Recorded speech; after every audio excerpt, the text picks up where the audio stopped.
Hello बच्चों, चलिए हमारा प्रश्न देखते हैं। प्रश्न है, सुक्रोज के जल अपघटन से कौन से उत्पाद प्राप्त होते हैं। तो बच्चों चलिए मुख्य अवधारणा की बात करें। मुख्य अवधारणा मुख्य मुख्य अवधारणा मुख्य अवधारणा मुख्य अवधारणा तो बच्चों मुख्य अवधारणा की बात करें तो एक अणु सुक्रोज के जल अपघटन से हमें अल्फा डी ग्लूकोज और एक अणु अल्फा डी ग्लूकोज का और एक अणु बीटा डी फ्रक्टोज का प्राप्त होता है। तो बच्चों हम बात करें सुक्रोज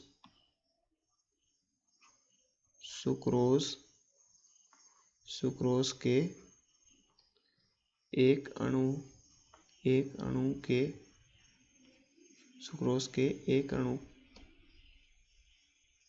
के जल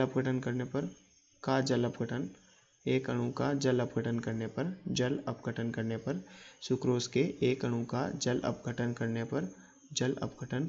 पर सुक्रोज के एक अणु का जल अपघटन करने पर हमें एक अणु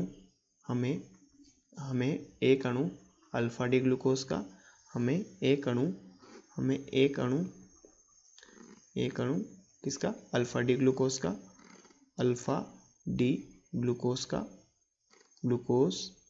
अल्फा डी ग्लूकोज का और एक अणु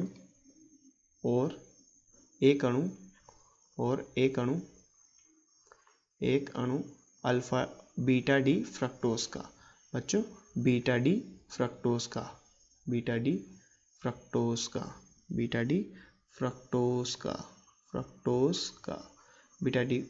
का प्राप्त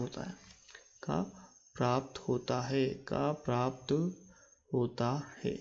तो बच्चों प्रश्न में पूछा है सुक्रोज के जल अपघटन से कौन सा उत्पाद प्राप्त होता है। तो सुक्रोज के एक अणु का जल अपघटन करने पर हमें एक अणु अल्फा डी ग्लूकोज और एक अणु बीटा डी फ्रक्टोज का प्राप्त होता है। चलिए बच्चों इसे चित्र के माध्यम से भी देख लेते हैं।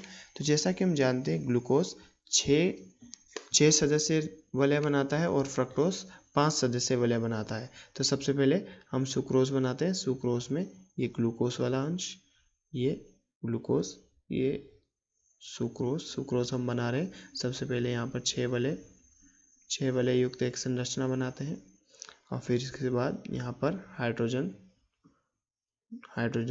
जो यहाँ पर ऑक्सीजन के साथ जुड़ा हुआ है और इसी प्रकार यहाँ ये दूसरी वलय से जुड़ा हुआ है जो कि ऊपर CH2OH से जुड़ी हुई है, CH2OH से जुड़ी हुई है, CH2OH और इसी प्रकार ये नीचे यहाँ से जुड़ी हुई CH2OH से जुड़ी हुई और यहाँ पर फ्रक्टोज वाली जो कि 5 सदस्य वाले होती है, जैसा कि हम बता चुके हैं। तो ये 5 सदस्य वाले ये सुक्रोज की संरचना जिसके अंदर ये फ्रक्टोज का अंश और ये ग्लूकोज का अंश दोनों जुड़े हुए हैं एन ग्लाइकोसिडिक बॉन्ड के द्वारा। एक ग्लाइकोसिडिक बॉन्ड के द्वारा दोनों जुड़े हुए हैं। ये हम फ्रक्टोज और ग्लूकोज एन ग्लाइकोसिडिक, यहाँ पर एक ग्लाइकोसिडिक बंध द्वारा जुड़े होते हैं, यहाँ पर बाकी के OH, H और इसी प्रकार यहाँ पर भी लगा लेंगे H, OH, इसी प्रकार यहाँ OH, H और इसी प्रकार यहाँ HOH और इसी प्रकार यहाँ CH2OH और यहाँ नीचे H। तो बच्चों बात करें ये संरचना किसकी है। ये संरचना सुक्रोज की है। जब हम इसका जल अपघटन कराते हैं यानी हाइड्रोलाइसिस जल अपघटन जब हम इसका जल अपघटन कराते हैं तो हमें एक अणु अल्फा डी ग्लूकोज का और एक अणु बीटा डी फ्रक्टोज का।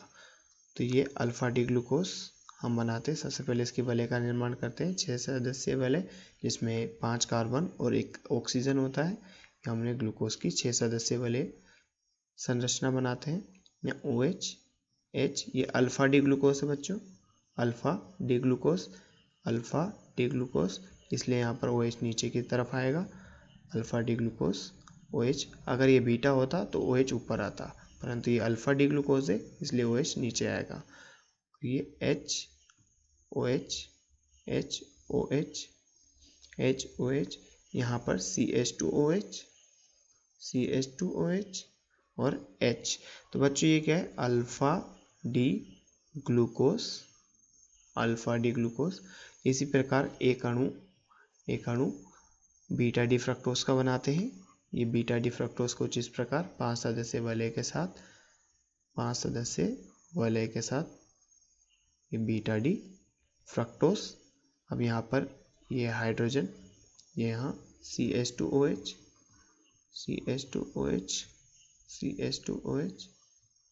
और ये H और ये OH, ये CH2OH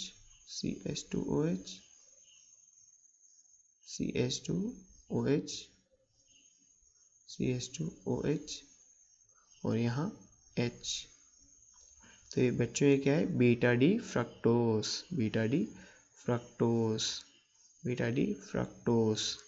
तो बच्चों जैसा कि हमसे प्रश्न में पूछा गया था सुक्रोज के जल अपघटन से कौन से उत्पाद बनते हैं, तो सुक्रोज के जल अपघटन से अल्फा डी ग्लूकोज और एक बीटा डी फ्रक्टोज का निर्माण होता है। तो हमारा उत्तर है अल्फा डी ग्लूकोज और बीटा डी फ्रक्टोज। आशा करते हैं आपको प्रश्न समझ में आया होगा। धन्यवाद।